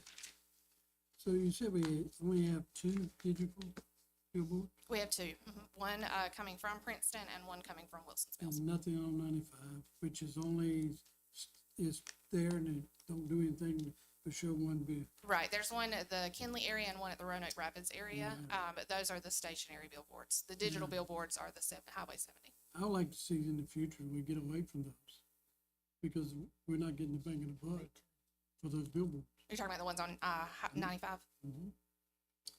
So,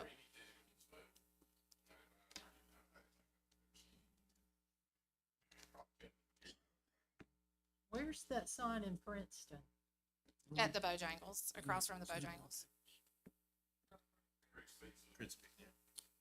I go through there all the time and I never notice it. It rotates, I don't know about approximately how many are in between each one, but if you sit at the stoplight long enough, I sometimes see 2. You do? So that allows us to advertise the events, drawing people from both directions of 70 in, to make plans to come to Selma, shopping, exploring, dining, all that good stuff. Did you see Selma in Our State magazine? I did. But we've decreased the budget for Our State magazine. Now, why is that? We did So we decrease, can right. Make a commercial? Absolutely. Well, it's actually to get some updated movement and content, regards of social media, because that's a lot of the direction where the advertising is heading now. And it's, you can pay to create it, but when you consider how many times it gets seen, how many times it's shared, it's sort of a form of free marketing when you look at it that way. So we did decide to decrease the small portion that we put in the Our State to 1 ad per year for this option, so that we can get some updated footage, some video content, so that we can use throughout the year with different media outlets that we've been working with closely. So let me go back, where was that? For the website, the Simple View CRM software? Mhm. What do we have to have that every year for? That is, I'm gonna let Ms. Donna maybe answer that question for the software the Visitors Bureau runs. Oh, yeah, absolutely. Do I need to say where I live? No. Oh, okay. That's okay. You are the Visitors Bureau queen, so you got it. Okay. The annual fees with Simple View is a subscription service to host all your content on the website. So it's something that we pay every year for your Visit Selma.com website, as well as the Selma Railroad Days.com website that we maintain for the town. So this is just a subscription Mhm, fee, a subscription yearly service. Yes, ma'am. subscription fee. Councilwoman, is there an interest to bump that Our State magazine number up? I don't know, but if it's going to a commercial, I'm trying to think, have y'all ever seen a commercial for Selma? No. Have we ever done one? So there was one done, well, this, I say it's not a commercial, they were actually featured on a news channel, back in 2017, I believe it was the bicentennial. It was a feature that they had done about some of the events at the Trinity Boat. The town has changed tremendously since that, so if you Google it, you can find it. 2017? That's old news. So that was one of the new, as far as a feature online, I know that the Visitors Bureau has done some items, but as far as something that can be clipped and utilized for different things, actually at the Main Street Conference a few weeks ago, they brought up the Kentucky's Peppermint Trail, and it was actually something that featured the different businesses, the different places in town, different things. We've actually reached out and got information from 2 vendors regarding the commercial and Ms. Donna's input as well for the costs that we've included in the budget, and all seem to be in agreement that that's a good amount to ask for that. Council, do we have any other questions? I do. Let me finish the one I was starting on. Yeah. So the Simple View website is $2,500. It doesn't include the one above it. The CRM software. CRM is a database management system of all your content in the town. So all your businesses that are tourism related, like restaurants and attractions and retail, that houses all that information. And then it automatically updates to your website that we maintain for you. They're 2 different services. 2 different prices too. So. Let me take another look at one more here. So basically what you just were talking about, Mr. McAllister, was that bumping up the out of state, it actually looks like it was bumped down from 24, 25. From Yeah. From 3,500 back to 1,500. Yep, it would be bumped down from the. That's So, I know that you're taking up this discussion tomorrow, as far as with the Visitors Bureau. Yes, my board meets tomorrow. Just wanted to come tonight to get a top amount, what you wanted us to put in the budget for next year for the town of Selma. Obviously, things can be adjusted based on what you finalize with one ad here or different direction with a video, whatever you may finally end up with. The details, the 120,000, that's the number that I need to take to my budget tomorrow when we submit that to the county finance office. Council, do we have any concerns about the overall number? We can still certainly massage numbers in between. There are a few numbers in there that if we take a little bit of a different route with some of the options, that we could increase the hour stay to another amount. I did make sure. We'll look at it overall and make sure that we digest it. I just want to make sure we're okay with the 120, 140 as a guide pole for the Visitors Bureau. Everybody okay with that? We'll rock with that number, and That's good. we'll maneuver from there. Okay. That's fine. Thank you. Thank you so Let me much. clarify that I'm not good with that number. Yeah, we're good with that number. I'm Absolutely. not. Oh, you're not good with the I'm not 120? good. No, What? Less, more? I think it should be less, Okay. my personal opinion, because we've been rocking this thing for a long time. And I haven't seen a whole lot of changes. I mean, we just keep shift numbers around, and I see other places, I think some other places that we may be paying twice for same service. I'll go with that. 4 out of 5, we're okay with keeping the tent pole. We will note the objection from Councilman Overby as far as the number being too high. But for your purposes, let's stick with that, and then we'll have some further discussions about the numbers in between. Okay? All right, thank you. All right. Thank you so much. Thank you. All right. Moving right along. we've got to look at a fee schedule, water rates. Who's taking that away?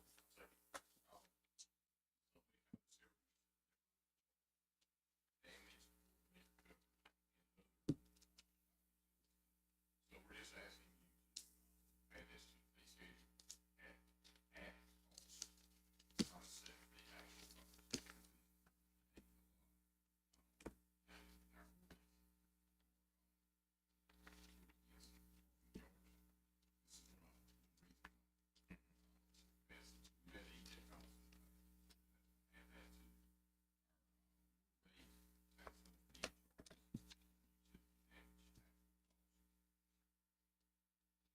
Any questions there, council? Time for motion to approve the update to the fee schedule.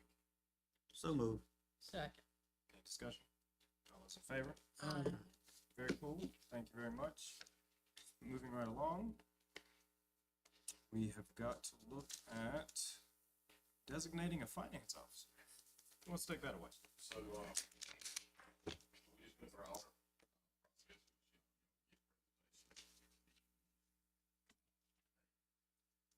The other thing we found, we were not, we assumed, instead of verifying that, our contracted finance officer for last year. And submit our official statement that is not. We have to have a, so we recommended that, Ms. Blanton, you listen to the record, deputy manager, that, and finance officer. So we found her.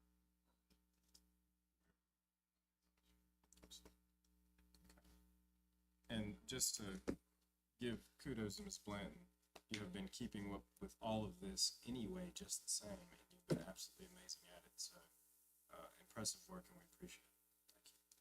Thank you. I just don't want to see you get burnt out. That's exactly what I tell her all the time. Yeah. Take a break. Don't take on no more than you. She got that dime out there right there. There you go. But really fantastic work. Thank you. This isn't. Absolutely. And with that, do I have a motion to adopt this resolution naming our Human Resources Director, Deputy Town Manager Leanne Blanton as Finance Officer? So moved. Second. All those in favor? Aye. Thank you.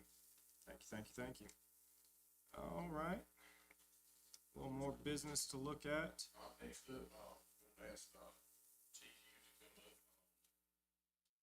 About 3 years ago, I think. So should.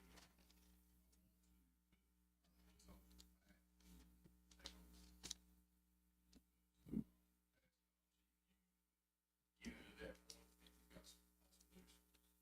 Yeah, so like you said, I worked closely with Chief Thomas prior to taking this. And one of the things we were trying to do is find funds to actually get it to take. Recently, while doing the budget for next year, preparing, I spoke with the lady at Capital, and she was able to tell me that she had vehicles on the ground. That's not her. She had 20 vehicles sitting there, Ford Explorers, just like the ones we had. So my admin and myself, we sat down with our current budget and actually went over some numbers. It took us a couple of weeks to go over these numbers, once, twice, 3 times to make sure we were right. And we were actually able to find the reserve funds in our current budget without creating a shortfall in our budget to fund these cars. So there's 5 of them. And that included the other 50. That would also bring our control division to take home status Full. for our control division. That is good stuff. Mm-hmm. Do we have any questions? Where the cars at now? Where the cars at now? Yeah. So we can have, so we can have them tomorrow. Whoa, whoa, whoa. Okay. But you trying to get them ASAP, aren't you? Yes, sir. Yeah. Yeah, I understand. Probably gonna be getting the upfit equipment in August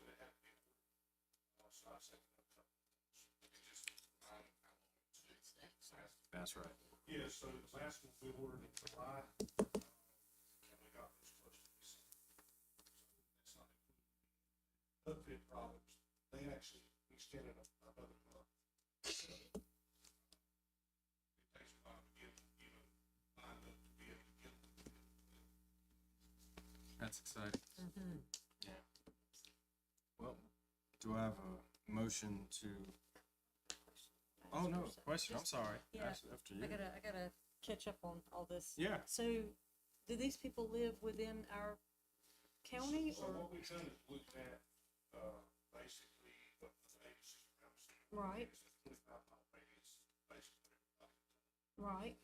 So we would allow somebody to take a car home as long as they're Within that 25-mile radius, okay. And we do have a full take-home policy in place? We have got it in works and ready to put it. Okay, very good. We expect to see that next month? Yeah, that would be good to see that next month. We've got it on paper already, so. Very good. I've got a question. Yes, ma'am. If you had an officer who lived 30 miles, and I'm assuming we might have a couple, We do, we actually have some in Nash County and basically, except that, that's talked about.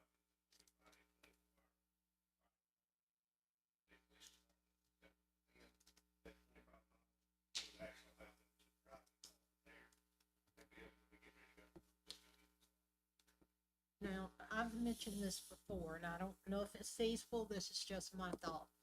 When you have a take-home car like that, if they were outside of the 25-mile radius, and I don't know if this is in your scope of thought or not, maybe there is an extra fee, a monthly fee that they could pay for the fuel, the wear and tear. At least they could get it into their home and drive it back, and you wouldn't have this, let's stop here, let's drive here, let's, I don't know, I'm just mentioning it to help, just a nominal fee to cover the actual fuel and wear and tear. It's something like that. Yeah, I don't wanna throw a monkey in your wrench, but just to help, just to help. So let's, as part of your looking into the policy, if we could get a policy at next month's meeting too, and maybe go ahead and explore that. If you need more time to explore, certainly take it and let us know, but I'd like for us to, yeah, I think I can get it. Perfect. All right, any other questions? Does this add 5 more cars to the, To the current, so it's not retiring any, but just adding 5 more? not yet, we're looking at that over the next year. Actually, surplus. That would get us to the point where we can actually surplus. Okay. And just a reminder, this does not finish the job. This finishes the patrol job, which was the number one priority. We still have some work to do in admin and detectives and the right structure. for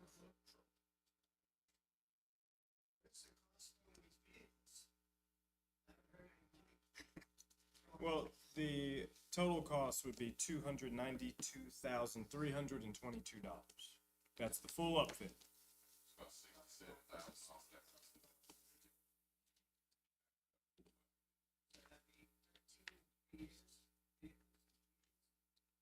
Is that right? 13 in 3 years? Yeah, 8. We got 8, yeah, actually 10. Yeah, 13, absolutely. Absolutely. Not really. It's called responsible budgeting and financing. So let me explain to you how it works before you go into that. So for instance, what we've done in the past is we've run all of our equipment into the ground. So we had a day recently in the last, 4 years, 5 years, where we had 4 police officers having to ride in one vehicle because all the other ones were broken. Now, that's not only public safety problem, but that's quite frankly asinine for a government to allow to happen. We'll never allow that to happen ever again. Do we have into the questions? This isn't the time for it. Do we have anything else? Just make a motion. Motion to approve this plan. So moved. Second. Any discussion? All those in favor? Aye. Thank you. It's time to get it right in the time of sale. Sure is. All right, let's see here. What do we have up next? Backhoe purchase. All right, looking at, coming to the end of the budget year, you kind of look at where you're at. Last year, there was a request to replace a dump truck that was added into the, budget. And current staff can't figure out quite why. So we're looking at, some money that was in our capital outlay, and we looked at our worst need. So staff, found that, our backhoe is in terrible shape in 2004. Multiple thousands of dollars every year has been spent on it, trying to keep it up. It's got just a lot of problems, and it's well past its useful life. You say 2004? 2004. I was just Yes. thinking the I mean, same it was around thing. 2004, and it's required to keep our water and sewer, rocking and rolling, so. You have a statement on that, sir? Wow. So, we tasked staff with looking around and finding, a good replacement. They found one for $132,000, John Deere 316, which is, top of the line, should last us a while. And he found even some better news today. We can get 24,000 in trade-in. So the request we're asking for this 132 is, will be supplemented by 24,000 trade-in. And that's replaced partially by that dump truck purchase request that is not necessary. Okay. Yep. Council, any questions on that one? Now, I'm gonna give everybody kudos because I'm seeing that our in-house operations are improving significantly. Instead of having to call somebody every time we break a pipe, my man's actually able to go out there and do it himself. I'm pointing to you, Ken Wall. And that's a very big change from what we had been doing in the town of Selma. And I'm gonna be honest with you, what we have needed over several years is change in the way we think in the town of Selma. We have spent tons of money on repairs of old stuff when we should have been spending money on keeping our folks equipped with the proper equipment. And we're not going to do it anymore. Do I have a motion to approve this plan for a purchase of a John Deere 316 backhoe? So moved. Second. Any discussion? All those in favor? Aye. Rock on, thank you. Let's see. Ooh, MOU for Upper Coastal Plains RPO. Who wants to take that one away? So there are two different things, actions here, correct? The memorandum and are they together? Is it just that one? So they don't do a separate MOU? No. Okay. All right, so before you is a, memorandum, with our regional planning organization adoption. It's very long. I don't know if y'all had time to look at it, cause you had to read, it probably here about 20 minutes. Crowd, but it's up to you. It's good nighttime reading. Yes, it is. So, but we're just asking for adoption of this. I think last week we went ahead and appointed our two, individuals for our representatives. Councilwoman Watson and Mr. Michael Woodard. So this is the second part of us getting back in business. Very good. All right, council, do we have any questions about this MOU? Do I have a motion to adopt this memorandum of understanding? So moved. Second. Any discussion? All those in favor? Aye. And that brings us down to that Spectrum Enterprise SD-WAN for Government contract for our internet services. Did everybody get time to read over that? More fun nighttime reading. And with that, I think we did get a number for what we have paid over this last year, which was approximately $82,000. Yeah, that was actually a 12-month backed up to the last full payment. So that was February. But yeah, that's consistent month, so that's a 12-month number you got. And I'll be honest with you, this conversation started as I was coming through the budget, probably 5-6 months ago now. And I realized we had about 40 different line items for our internet services and what we were paying. We really couldn't explain exactly why we were paying for these different items.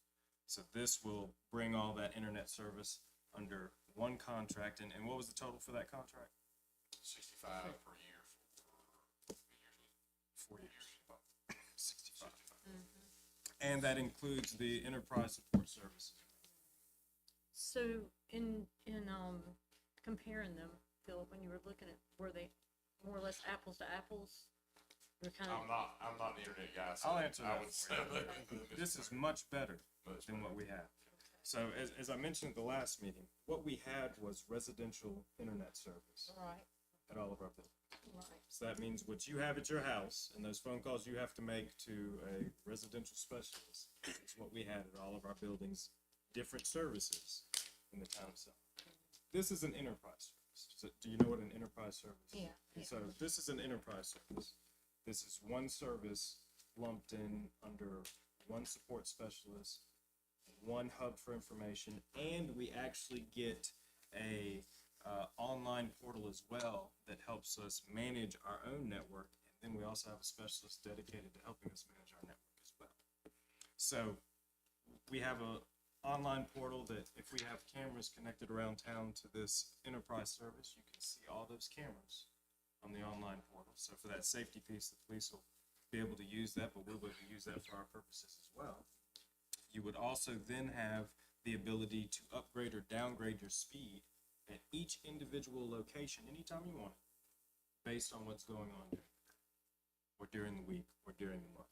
So if we need a little more bandwidth here at this building for a particular event versus what we need over the Civic Center, we could do that at any point in time instead of having to call somebody else and have them do it for us, which we pay for every time we call somebody else to have them do it. Who governs that? You tell as far as If we're having a meeting, well, we need a little more juice. Who does it? Spectrum would do that, but we could do it ourselves through our online. That's, Yeah, so we you could do it ourselves. yourself. Yes. You can open up the portal, you can click on the location and tell it how much bandwidth you need. But somebody has to have security for that, not just any of us could do that. Oh, no, there would certainly be security protocol to log into the actual online portal, just like our Tyler system. And right now, a lot of and the mayor mentioned this to me when we were looking at price. Right now, we pay a big chunk of what the number you saw was management, where this will give us the ability to do it on our own under security reasons, but, we don't have to pick up the phone and say, hey, I want to get this done. Cause right now, there's no security in that. Yeah. It's just, well, I know this, that's mine, so I'll do it, so it'll be more secure and on this. And this is enterprise for government.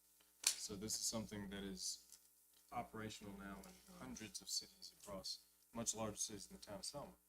I think what I'm asking though, and it's just because looking at it from a financial standpoint, I just wanna make sure, cause all I know is what you guys are telling me, cause, so we're actually covering everything that's always been covered, just at $1,500 a month less. Yes. Okay. In fact, we're doing better than what we had before. And At 15. less money. Yes, Okay, got it. absolutely. This is a leap, and this is honestly a gigantic leap forward than what we were doing. I am embarrassed by what we were doing previously. And the speed's gonna be faster. And the speed's going to be faster. And beyond that, with it being a residential service, if everybody else around us was using a lot of bandwidth, the speed for us would go down. This is an enterprise service, so that bandwidth is dedicated to us no matter what. And I don't know if you noticed in the contract, because it really didn't state it, but it did, if you kind of looked at it, it's not a concern in the budget we're currently in. They're giving us 3 months for free, which gets us to July, which gives us time to budget for this, so while as they're building it, it'll be free. It's free. Any other questions? This is a big leap for the town, so a big deal to get this right. I know staff side, the complaints about the lack of speed to get things done, particularly with our hosted services, they've been loud and clear. So it's time to get it right.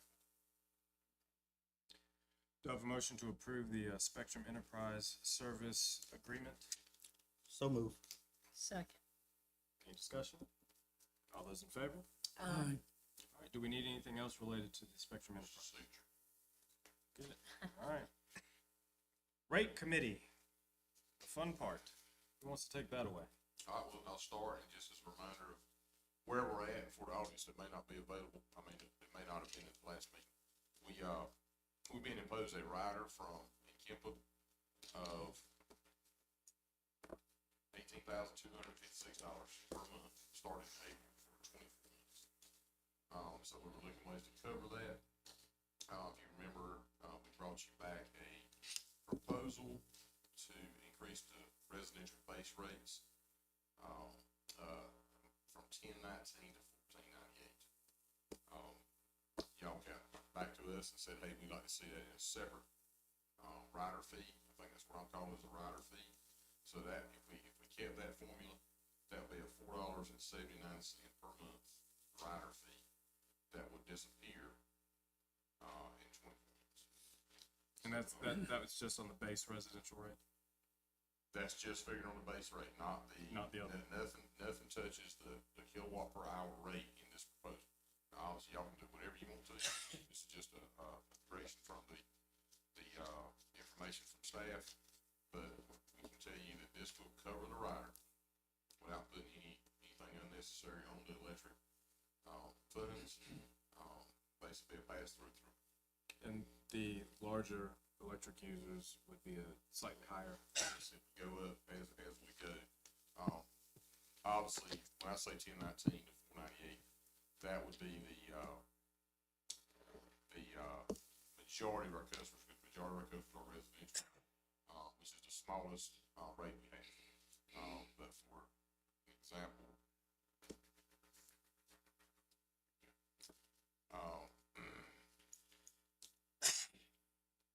there's Oh, yeah, yeah. eight. Largest customer we have would be $56.40. Okay. There's 8 separate type of customers, from the basic one to two family dwelling up to a large plant type. And that would go up in stages as they go up. So just, let's make sure, you said rider fee, but let's make sure rider one fee, Rider one fee. cause we got a rider two coming later. And we are good with itemizing it on the bid. Yeah. Sending an explanation to the users as to what that fee's for, like a little written thing about what it is. I think it'd be wise. I think we should. Yeah. We could probably put it, as a one-page thing in our tracks, so that'd be a good idea. Explaining where this is coming from, it's not imposed in the town itself. Yeah, I think that would be a great idea. And the big thing is, and, Councilman Overby's mentioned several times, it has an end date. It has an end date, Something you keep on with. and we're not the only town that has it. Every town in Johnson County is involved in it. You might want to include that.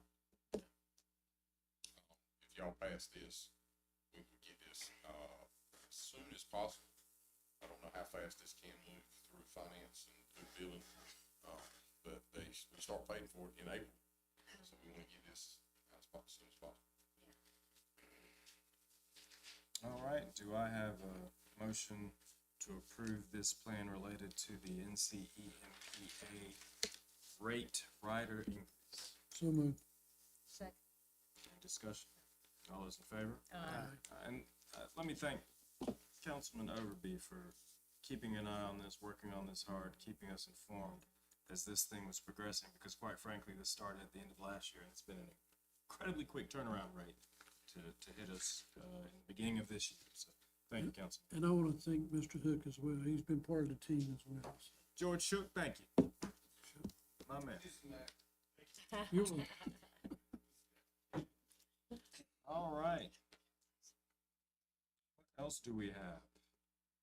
Is that the end of the business we need to work through?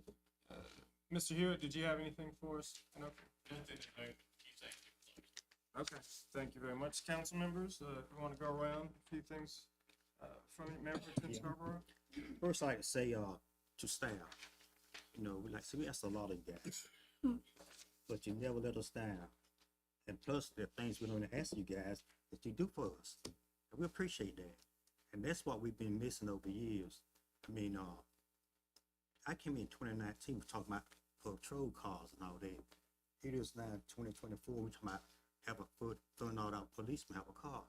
But things are happening, and it's happening at a good pace. But we told you this 2019, and we got 5 years into it now. No, not as quickly as we wanted to, but we are getting things done around here, and we really appreciate it because we could do none of this without the staff. Staff have really helped us out, and they try to accommodate the things we asked of them. And like I always tell people, if you show people you care for them, they'll do things for you, go over and above. And I call you guys just ordinary people, extraordinary, just ordinary people doing a little extra every day. Okay, thank you. Councilwoman Watson. You know, I'm a woman of few words. Ask Mr. Watson. Is he- I just want to say that we are, I think, working together to do some really good things for Selma, and I'm glad to see it happening. We get fussed at a lot, and people don't understand what we're trying to do and the decisions that we're making sometimes, but we're really working together to try to make this a better place. So bear with us. We're going. I'd just like to attach my name to that memo and that memo. Yeah, there's a lot of things that I don't think people understand. Sometimes it's hard for me to understand, but we're doing the best we can to keep us on track. And if we say we're gonna table this, it's only because we want things tight. We want that red ribbon tied just as pretty as we can make it. We want to be solid. And I appreciate staff, and that they know it though, but I do. I appreciate y'all so much. Thank you. So the only thing I want to say, I don't think the budget team has been working very hard to get our next budget in order. And for the council, I have asked, that they present us the total revenue that we've received so far with trash and recycling stuff and the repair costs, so we can see where we are now versus what we were with the trash people before, and see what we may have to look at amending from going forward. That's it. Thank you. I got a little housekeeping for us to do. We adopted a 2022 Tier 2 incentive list back in the day, and I think it's time now that we've had some significant change, particularly in downtown Selma, to update that Tier 2 incentive list. This is the list of types of establishments that we are willing to incentivize. Currently, from that 2022 list is restaurant,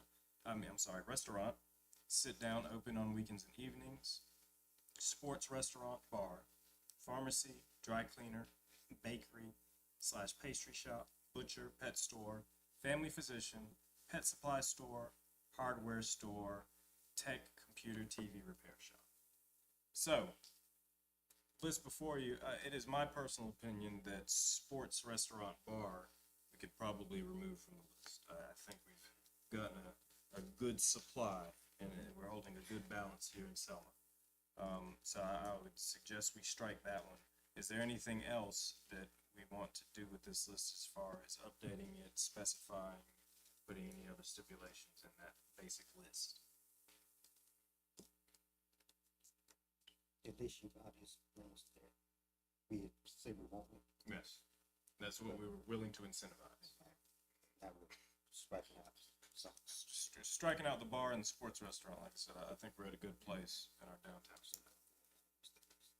Yeah, we'll work on the rest of this. I would say, possibly with the restaurant, specifying maybe an Americana type restaurant versus more exotic foods, because I do think we have a good exotic offering right now, but we're missing that very clear Americana piece. So if you don't mind, with restaurant, I would add in there, sit down, open all weekend, Americana offering. Does that work? Sit down would be nice, actually. Chris and I ate at the kitchen for lunch today. Oh, yeah. But there was no place to sit. That's right. So we took it home. Big Park's a really nice place. Yeah. That's what I usually do. That's exactly what we Big thought. Park and different park. Yeah, But we I, mentioned that would be nice to have a place to. yeah, I ate in my kitchen today too. Oh, wow.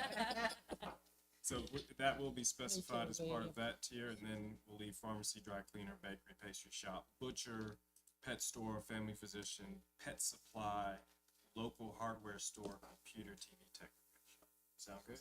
Do I have a motion to approve that incentive list? Yes. So, Second. second it? Any discussion? All those in favor? Aye. Very good. Thank you. And then, planning board. Planning board does not want to have to hang out on Memorial Day? That's right. Hey, I understand. Do I have a motion to, allow the planning board to skip that Memorial Day meeting on April 22nd? So moved. Ooh, we'll get a second over here, There Councilwoman. we go. All those in favor? Aye. All right, good stuff. Rocking and rolling. Oh, I'm sorry. I apologize. Let me back that up. May 22nd. My gosh, where's my head? Time's flying. Time is flying. Do I have a motion to approve canceling the May meeting for the planning board? So moved. Second. Get that second. All those in favor? Aye. Aye, and let's, for the record, scratch that canceling of the April meeting. Do I have a motion to scratch that canceling of the April? So moved. Second. All those in favor? Aye. Thank you very much. Getting ahead of myself and behind myself. Thank you. Otherwise, I have been getting a lot of phone calls about code enforcement. That's a fantastic thing. Now, I know that particularly when you get those letters and you hear from our code enforcement officer, people are not pleased. But we do have to turn the corner in Selma as far as what we have been and how we've been perceived, and quite frankly, the veneer of our town. And I think that code enforcement piece, knowing that A, it's effective, and B, we're seeing change, is a valuable thing. To our citizens, we all have to take care of our corner best we can, so that if somebody visiting our town dies down the street, they talk about how beautiful the town of Selma is. I think we're headed in that direction. I think we're getting it right. I think our staff has taken us a long way to make sure that happens. Thank you. Do we have anything else in open? We've got a list for closed session, so I'll ask for a motion to go into closed session. After we get that motion done, if you'll read off loud. Do I have a motion to go into closed session? So moved.